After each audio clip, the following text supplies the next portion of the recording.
大家平時去深圳玩，或者喺香港本地啲兩隻飯肉檔，見到30零蚊就有一大盒肥味香噴噴蟹無骨燒肉，係咪覺得好抵食好划算，執到寶啖樣？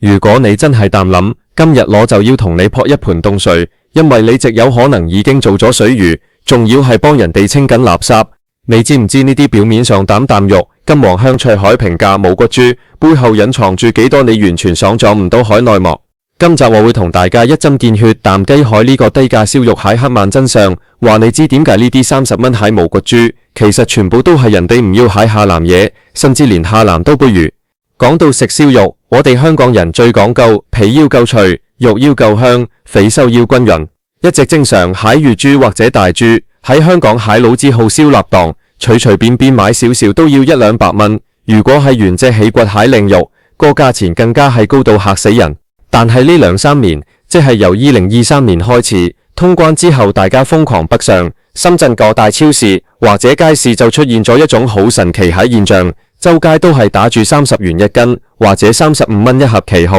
蟹即烤無骨豬。好多人一睇話喺香港買半斤蟹錢，喺上面可以買到成隻豬仔膽仔，仲要幫你起埋骨，啖肉食得好爽，於是就排長龍去買，甚至好多人專登帶返香港做勢。但係大家有冇用腦大諗過一個最基本蟹商業邏輯？即生租由養殖畜產到屠宰運輸加工，再到師傅用人工去起骨醃製燒烤，呢度涉及幾多成本？如果用正牌蟹新鮮豬肉，單係生肉蟹成本一斤都已經唔止呢個數啦。你點解人哋仲可以起埋骨燒埋出嚟，包裝好兼且賺埋你錢，都只係賣30蚊？答案其實好簡單，因為你食緊蟹根本唔係你想象中蟹優質豬油，而係成個肉品產業鏈入面最底層最污糟，完全冇人要係垃圾下欄貨。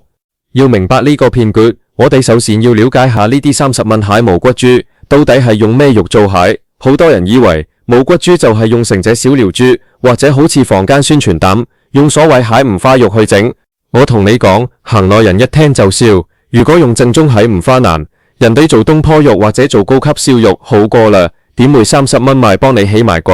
其實呢啲平價無骨豬絕大多數都係用所謂蟹碎肉組合肉，或者係被俗稱為槽頭肉同埋淋巴肉、蟹力質肉拼湊出嚟蟹。如果你平時有留意內地蟹新聞，你可能都會聽過。之前好似喺2024年蟹時候，中央電視台蟹財經節目就曾經大篇幅曝光過，好多做梅菜扣肉或者平價肉製品蟹黑心藏家大量使用槽頭肉。咩叫槽頭肉？即豬條頸嗰個部位。呢個部位之所以唔食得，係因為豬頸上面布滿咗大量蟹淋巴結、脂肪瘤同埋甲狀腺。大家要明白，淋巴系統係用嚟過濾病毒同細菌海，入面囤積咗無數海毒素病菌。正常情況下，屠宰場喺處理生租蟹時候，一定要進行3線清理，即係要把寡醬桿腺、腎上腺同埋病變淋巴結切除抗症。呢啲切出嚟蟹嘢，按法規只能夠做工業用途，例如提煉工業柚子，係絕對唔可以俾人食蟹。但係因為呢啲槽頭肉、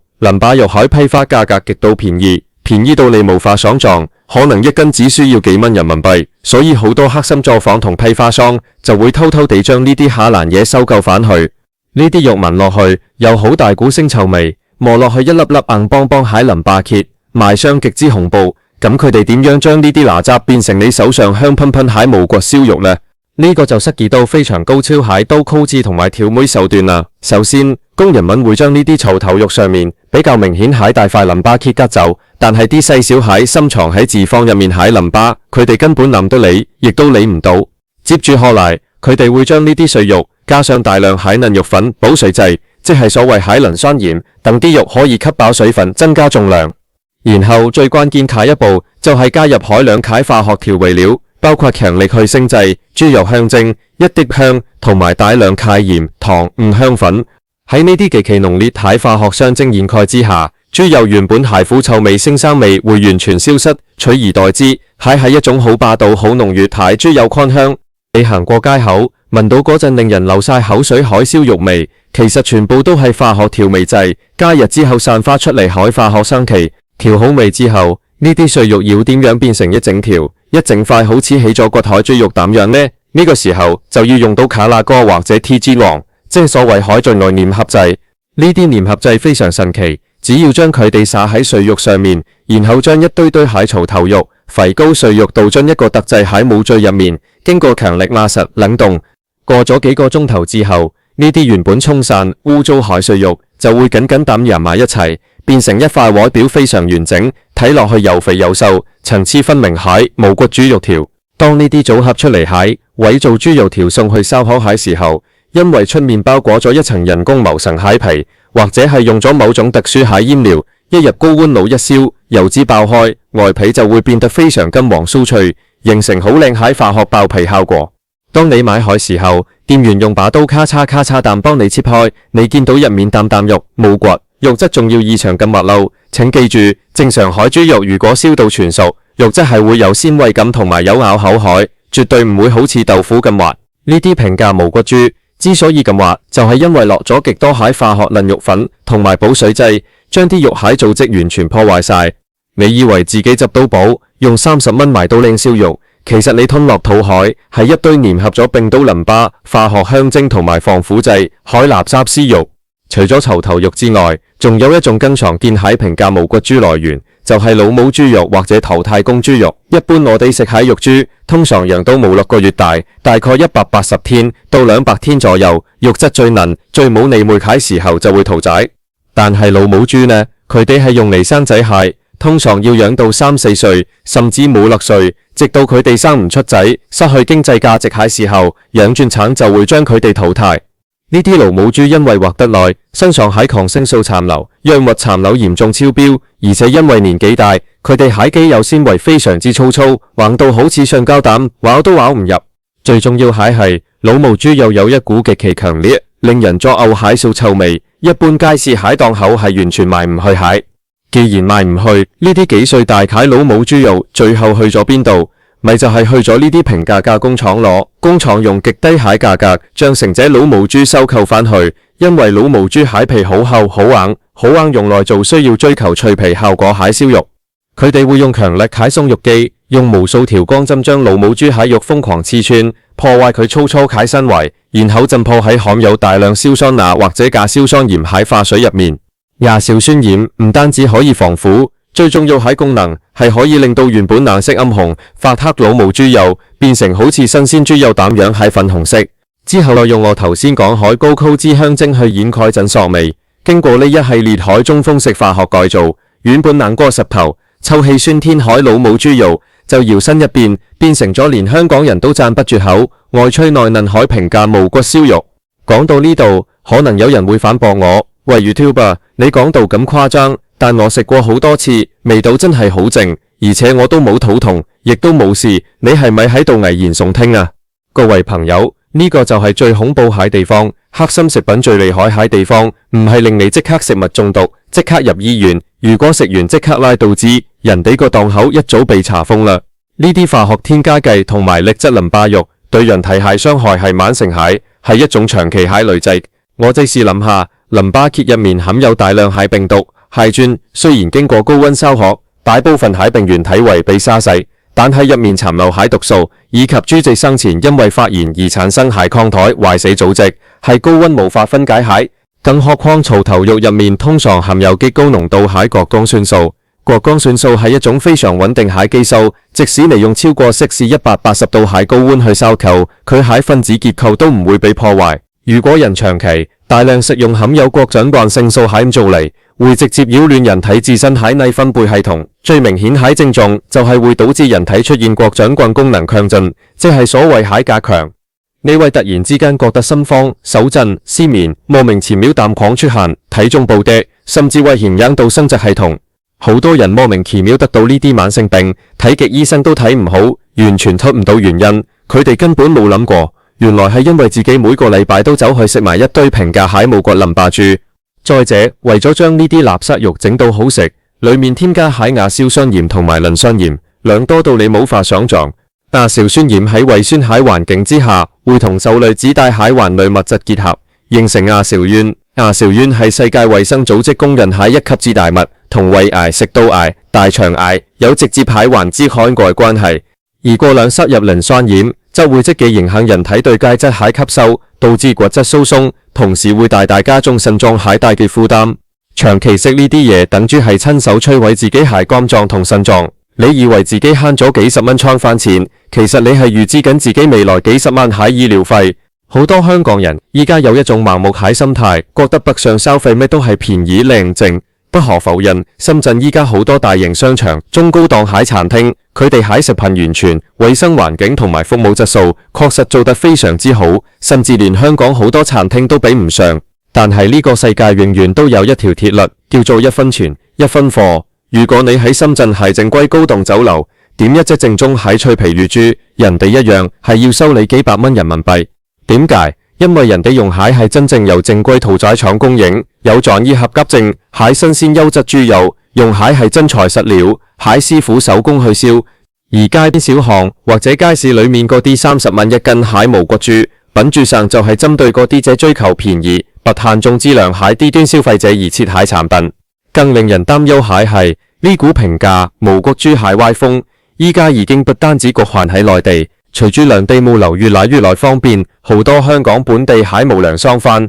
或者一啲打住抗通脹旗號，蟹平價量細販檔後，為咗追求利潤最大化，已經開始超跳，從內地引進呢啲預製蟹低價組合無骨豬。佢哋將呢啲雪廠蟹化學組合肉大批咁運落香港，喺街市檔口或者工廈喺廚房裏面簡單用焗爐加入飯，就當作係每日新鮮即燒蟹燒肉賣俾各位街坊。好多香港蟹公公婆婆或者想慳錢蟹打工仔，見到40蚊有兩細飯，入面仲可以揀燒肉，仲要件件都係厚切無骨，就覺得開心心。佢哋完全唔知自己喺香港本土用緊港幣，一樣食緊人哋內地淘汰出嚟鹹臭頭臘雜肉。其實要分辨呢啲化學組合無骨豬，只要你稍為留心，方法非常簡單，根本唔需要咩專業儀器。今日我就教大家3個最實用蟹行來辨別方法。聽完之後，下次你去買燒肉蟹時候，包你一睇就知對方係人係鬼。第一招睇形狀同結構，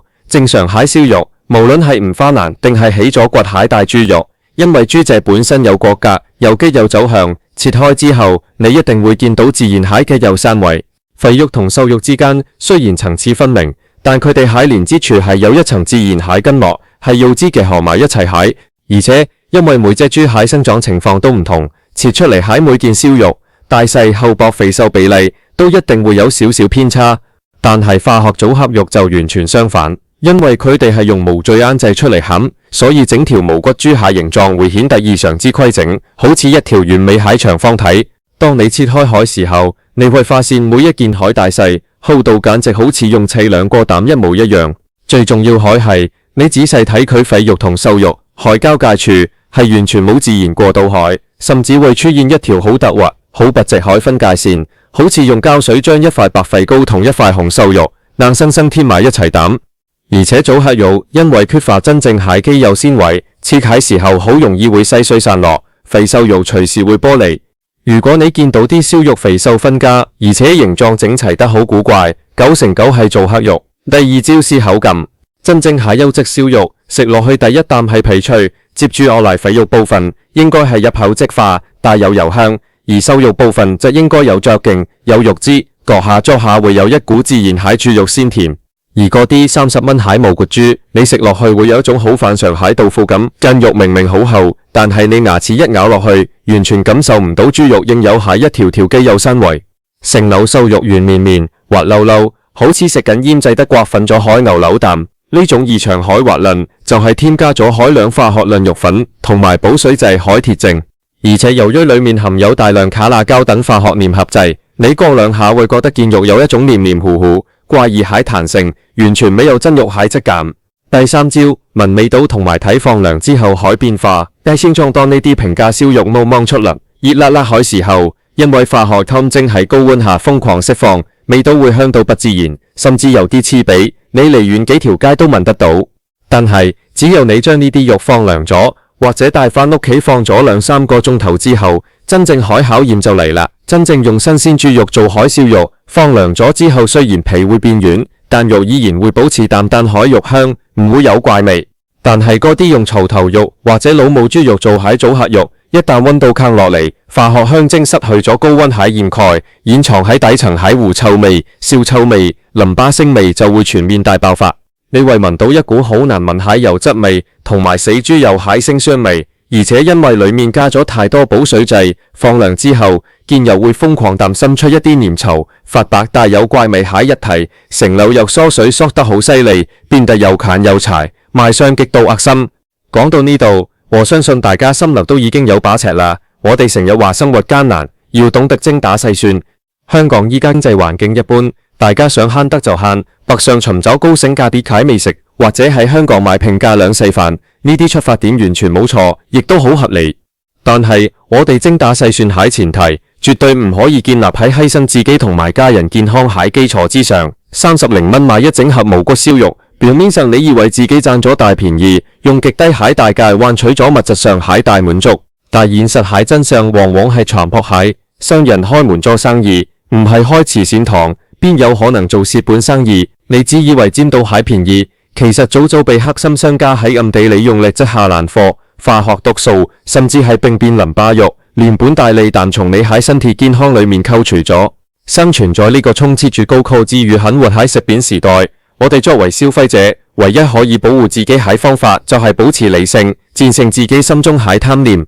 永遠唔好相信世界上又便宜到離譜，又質量絕頂蟹食物。當你下次再見到街邊嗰啲30蚊一斤香氣不人、啖啖肉蟹平價無骨豬蟹時候，請你踏出個婆排隊之前，好好回想一下今日我同你講蟹內容，問下自己，你肚入面個胃到底係用嚟消化美食蟹，定係用嚟幫黑心商販維修垃圾下爛貨蟹？健康係一筆冇得回頭蟹數，食落肚蟹嘢，最終都會反映喺你蟹身體上面。希望今日呢個分享可以幫到大家擦亮對眼，唔好再盲目跟風做水魚。如果你覺得今日呢啲資訊對你或者你身邊蟹屋企人朋友有幫助，記得提醒多啲身邊蟹人，特別係嗰啲經常中意返內地買平價細，或者平時成日食平價燒肉蟹撞杯，多一分警惕，身體就少一分傷害。